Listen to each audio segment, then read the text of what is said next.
Chapter 27, Ephesus. While Apollos was preaching at Corinth, Paul fulfilled his promise to return to Ephesus. He had made a brief visit to Jerusalem and had spent some time at Antioch, the scene of his early labors. Thence he traveled through Asia Minor, over all the country of Galatia and Phrygia, Acts 18:23, visiting the churches which he himself had established and strengthening the faith of the believers. In the time of the apostles, the western portion of Asia Minor was known as the Roman province of Asia. Ephesus, the capital, was a great commercial center. Its harbor was crowded with shipping, and its streets were thronged with people from every country. Like Corinth, it presented a promising field for missionary effort. The Jews, now widely dispersed in all civilized lands, were generally expecting the advent of the Messiah.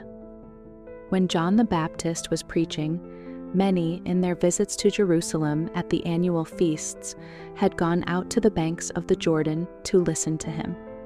There they had heard Jesus proclaimed as the promised one, and they had carried the tidings to all parts of the world. Thus had Providence prepared the way for the labors of the apostles. On his arrival at Ephesus, Paul found 12 brethren, who, like Apollos, had been disciples of John the Baptist, and like him had gained some knowledge of the mission of Christ. They had not the ability of Apollos, but with the same sincerity and faith they were seeking to spread abroad the knowledge they had received. These brethren knew nothing of the mission of the Holy Spirit. When asked by Paul if they had received the Holy Ghost, they answered, "We have not so much as heard whether there be any Holy Ghost." "Unto what then were ye baptized?" Paul inquired, and they said, "Unto John's baptism." Then the apostle set before them the great truths that are the foundation of the Christian's hope. He told them of Christ's life on this earth and of his cruel death of shame. He told them how the Lord of life had broken the barriers of the tomb and risen triumphant over death. He repeated the Savior's commission to his disciples. "All power is given unto me in heaven and in earth. Go ye therefore and teach all nations, baptizing them in the name of the Father, and of the Son, and of the Holy Ghost." Matthew 28:18, 19.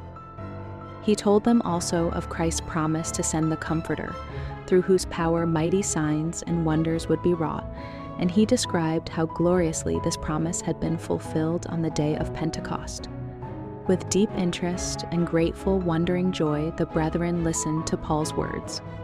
By faith, they grasped the wonderful truth of Christ's atoning sacrifice and received him as their Redeemer. They were then baptized in the name of Jesus, and as Paul laid his hands upon them, they received also the baptism of the Holy Spirit, by which they were enabled to speak the languages of other nations and to prophesy.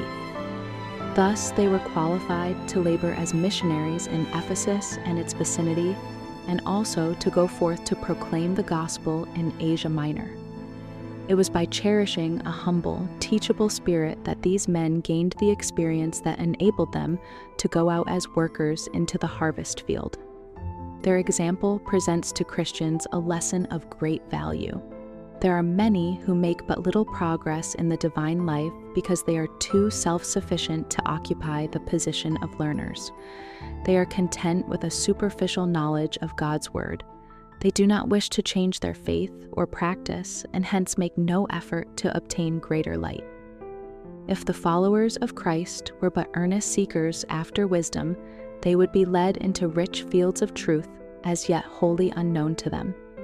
He who will give himself fully to God will be guided by the divine hand. He may be lowly and apparently ungifted, yet if, with a loving, trusting heart, he obeys every intimation of God's will, his powers will be purified, ennobled, energized, and his capabilities will be increased. As he treasures the lessons of divine wisdom, a sacred commission will be entrusted to him. He will be enabled to make his life an honor to God and a blessing to the world. The entrance of thy words giveth light, it giveth understanding unto the simple. Psalm 119, 130. There are today many as ignorant of the Holy Spirit's work upon the heart as were those believers in Ephesus, yet no truth is more clearly taught in the Word of God. Prophets and apostles have dwelt upon this theme. Christ himself calls our attention to the growth of the vegetable world as an illustration of the agency of his Spirit in sustaining spiritual life. The sap of the vine, ascending from the root, is diffused to the branches, sustaining growth and producing blossoms and fruit. So the life-giving power of the Holy Spirit, proceeding from the Savior, pervades the soul, renews the motives and affections, and brings even the thoughts into obedience to the will of God, enabling the receiver to bear the precious fruit of holy deeds. The author of this spiritual life is unseen, and the exact method by which that life is imparted and sustained, it is beyond the power of human philosophy to explain. Yet the operations of the Spirit are always in harmony with the written word. As in the natural, so in the spiritual world. The natural life is preserved moment by divine power, yet it is not sustained by a direct miracle, but through the use of blessings placed within our reach. So the spiritual life is sustained by the use of those means that providence has supplied. If the follower of Christ would grow up unto a perfect man, unto the measure of the stature of the fullness of Christ, Ephesians 4:13, he must eat of the bread of life and drink of the water of salvation. He must watch and pray and work in all things, giving heed to the instructions of God in his word. There is still another lesson for us in the experience of those Jewish converts. When they received baptism at the hand of John, they did not fully comprehend the mission of Jesus as the sin-bearer. They were holding serious errors, but with clearer light, they gladly accepted Christ as their Redeemer, and with this step of advance came a change in their obligations. As they received a purer faith, there was a corresponding change in their life. In token of this change, and as an acknowledgement of their faith in Christ, they were rebaptized in the name of Jesus. As was his custom, Paul had begun his work at Ephesus by preaching in the synagogue of the Jews. He continued to labor there for 3 months, disputing and persuading the things concerning the kingdom of God. At first, he met with a favorable reception, but as in other fields, he was soon violently opposed. Divers were hardened and believed not, but spake evil of that way before the multitude. As they persisted in their rejection of the gospel, the apostle ceased to preach in the synagogue. The Spirit of God had wrought with and through Paul in his labors for his countrymen. Sufficient evidence had been presented to convince all who honestly desired to know the truth. But many permitted themselves to be controlled by prejudice and unbelief, and refused to yield to the most conclusive evidence. Fearing that the faith of the believers would be endangered by continued association with these opposers of the truth, Paul separated from them and gathered the disciples into a distinct body, continuing his public instructions in the school of Tyrannus, a teacher of some note. Paul saw that a great door and effectual was opening before him, although there were many adversaries. 1 Corinthians 16:9. Ephesus was not only the most magnificent, but the most corrupt of the cities of Asia. Superstition and sensual pleasure held sway over her teeming population. Under the shadow of her temples, criminals of every grade found shelter, and the most degrading vices flourished. Ephesus was a popular center for the worship of Diana. The fame of the magnificent temple of Diana of the Ephesians extended throughout all Asia and the world. Its surpassing splendor made it the pride not only of the city, but of the nation. The idol within the temple was declared by tradition to have fallen from the sky. Upon it were inscribed symbolic characters which were believed to possess great power. Books had been written by the Ephesians to explain the meaning and use of these symbols. Among those who gave close study to these costly books were many magicians who wielded a powerful influence over the minds of the superstitious worshippers of the image within the temple. The Apostle Paul, in his labors at Ephesus, was given special tokens of divine favor. The power of God accompanied his efforts, and many were healed of physical maladies. God wrought special miracles by the hands of Paul, so that from his body were brought unto the sick handkerchiefs or aprons, and the diseases departed from them, and the evil spirits went out of them. These manifestations of supernatural power were far more potent than had ever before been witnessed in Ephesus, and were of such a character that they could not be imitated by the skill of the juggler or the enchantments of the sorcerer. As these miracles were wrought in the name of Jesus of Nazareth, the people had opportunity to see that the God of heaven was more powerful than the magicians who were worshippers of the goddess Diana. Thus the Lord exalted his servant, even before the idolaters themselves, immeasurably above the most powerful and favored of the magicians. But the one to whom all the spirits of evil are subject and who had given his servants authority over them was about to bring still greater shame and defeat upon those who despised and profaned his holy name. Sorcery had been prohibited by the Mosaic law on pain of death, yet from time to time it had been secretly practiced by apostate Jews. At the time of Paul's visit to Ephesus, there were in the city certain of the vagabond Jews, exorcists, who, seeing the wonders wrought by him, took upon them to call over them which had evil spirits the name of the Lord Jesus. An attempt was made by 7 sons of one Sceva, a Jew and chief of the priests. Finding a man possessed with a demon, they addressed him, "We adjure you by Jesus whom Paul preacheth." But the evil spirit answered and said, "Jesus I know, and Paul I know, but who are ye?" And the man in whom the evil spirit was leaped on them, and overcame them, and prevailed against them, so that they fled out of that house naked and wounded. Thus unmistakable proof was given of the sacredness of the name of Christ, and the peril which they incurred who should invoke it without faith in the divinity of the Savior's mission. Fear fell on them all, and the name of the Lord Jesus was magnified. Facts which had previously been concealed were now brought to light. In accepting Christianity, some of the believers had not fully renounced their superstitions. To some extent, they still continued the practice of magic.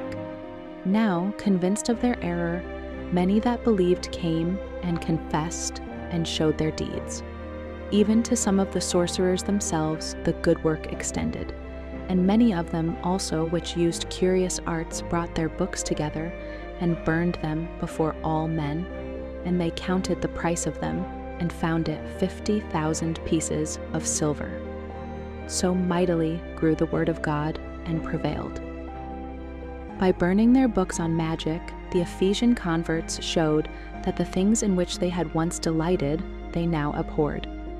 It was by and through magic that they had especially offended God and imperiled their souls, and it was against magic that they showed such indignation. Thus, they gave evidence of true conversion. These treatises on divination contained rules and forms of communication with evil spirits. They were the regulations of the worship of Satan, directions for soliciting his help and obtaining information from him. By retaining these books, the disciples would have exposed themselves to temptation. By selling them, they would have placed temptation in the way of others. They had renounced the kingdom of darkness, and to destroy its power, they did not hesitate at any sacrifice. Thus truth triumphed over men's prejudices and their love of money. By this manifestation of the power of Christ, a mighty victory for Christianity was gained in the very stronghold of superstition. The influence of what had taken place was more widespread than even Paul realized. From Ephesus, the news was widely circulated, and a strong impetus was given to the cause of Christ. Long after the apostle himself had finished his course, these scenes lived in the memory of men, and were the means of winning converts to the gospel. It is fondly supposed that heathen superstitions have disappeared before the civilization of the 20th century. But the Word of God and the stern testimony of facts declare that sorcery is practiced in this age as verily as in the days of the old-time magicians. The ancient system of magic is, in reality, the same as what is now known as modern spiritualism. Satan is finding access to thousands of minds by presenting himself under the guise of departed friends. The scriptures declare that the dead know not anything. Ecclesiastes 9:5. Their thoughts, their love, their hatred have perished. The dead do not hold communion with the living. But true to his early cunning, Satan employs this device in order to gain control of minds. Through spiritualism, many of the sick, the bereaved, the curious are communicating with evil spirits. All who venture to do this are on dangerous ground. The word of truth declares how God regards them. In ancient times, he pronounced a stern judgment on a king who had sent for counsel to a heathen oracle. Is it not because there is not a God in Israel that ye go to inquire of Baal-zebub, the god of Ekron? Now therefore, thus saith the Lord, thou shalt not come down from that bed on which thou art gone up, but shalt surely die. 2 Kings 1:3-4. The magicians of heathen times have their counterpart in the spiritualistic mediums, the clairvoyants, and the fortune tellers of today. The mystic voices that spoke at Endor and at Ephesus are still by their lying words misleading the children of men. Could the veil be lifted from before our eyes, we should see evil angels employing all their arts to deceive and to destroy. Wherever an influence is exerted to cause men to forget God, there Satan is exercising his bewitching power. When men yield to his influence, ere they are aware, the mind is bewildered and the soul polluted. The apostles' admonition to the Ephesian church should be heeded by the people of God today. Have no fellowship with the unfruitful works of darkness, but rather reprove them. Ephesians 5:11.